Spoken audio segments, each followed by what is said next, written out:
33.3 meters per second in the up direction and 14.14 meters per second in the right horizontal direction.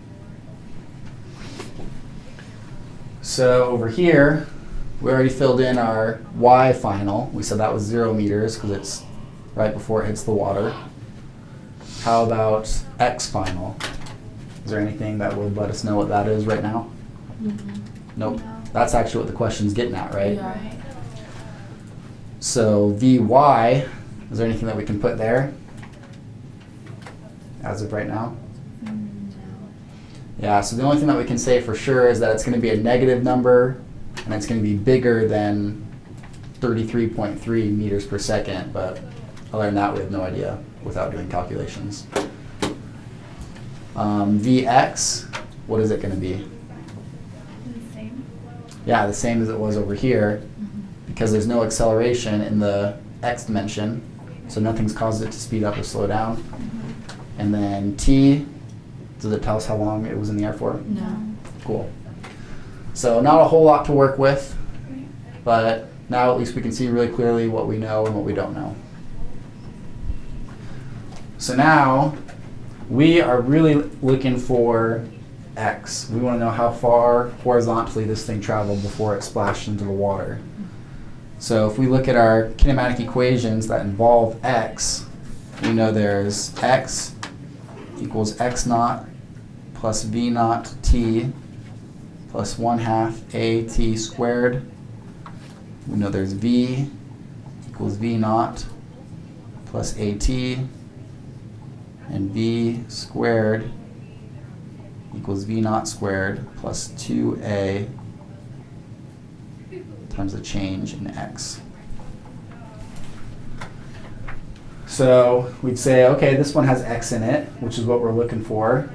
Let's see if there's any problems with this equation. And we realize we know x naught, we know v naught, we don't know time, acceleration is 0, so this whole term goes to 0, but we're still stuck with the problem of not knowing x and not knowing time. So this one we can't use. This one doesn't even have x in it, so skip that. This one's got x in it, but the problem here is that since since acceleration in the x dimension is 0, this whole term gets zeroed out. So our variable that we're looking for gets zeroed out with it. So that one's not useful. So what that tells us is that, okay, we can't just approach this from the x standpoint because none of these equations are working. So what we need to do is we need to look at the y dimension, figure out what time is, and then come back and plug in for time to solve for x. Does that make sense?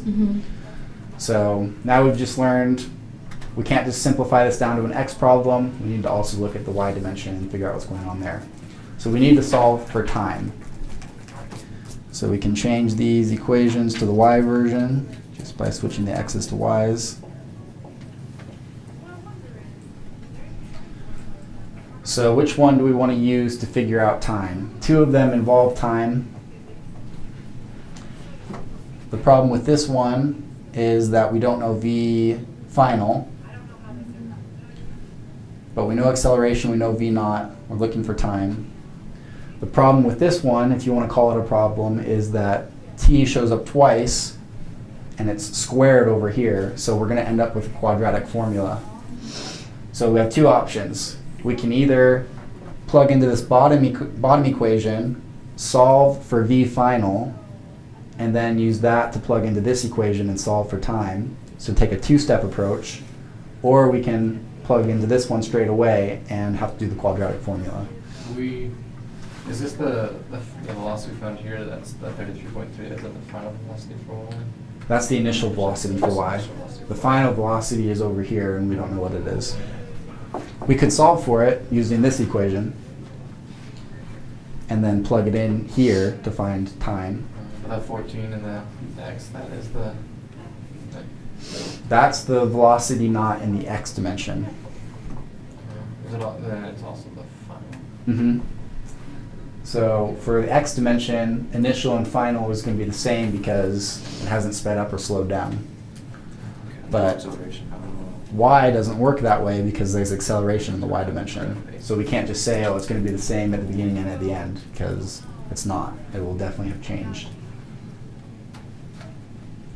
Should we just do the quadratic one? Yeah, let's do the quadratic. We can do it either way, but depending on students' preference, they choose one thing over the other. But if we do the quadratic, let's just plug into this equation and see what we get.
Oh, you got Chris? Yeah. Cool. So we got 9.25 seconds for our time. And so now that we have time, that was the hardest part. So now we're home free, and we can switch back to looking at the x component of this question. And so now we can go back to the x version of this equation. So we change these y's into x's. And we'd say x is what we're after. That's equal to x naught plus v naught t plus 1/2 at squared. Since a in the x dimension is 0, that whole term goes away. Since x naught is 0, that term goes away, and it simplifies down to x equals v naught times t. We know that v naught in the x dimension was 14.14. Multiply that by the time that we just found, which was 9.25 seconds.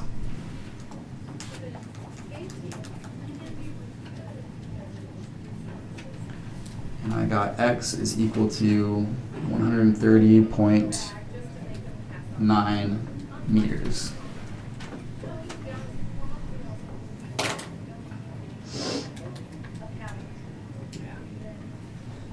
Nice. Cool. So we see that we never ended up solving for v final in the y dimension, but if the question doesn't ask for it, we ended up not needing it at all. So we could solve for it for sure, but no point if the question doesn't require it. But everything else in our diagram got filled in along the way. And now we've got our answer. Any questions about what we did there? I think the only thing I get confused on is when, like, we're given that initial velocity, and then I just gotta remember that we just use it once to find the velocity for each dimension. Yeah.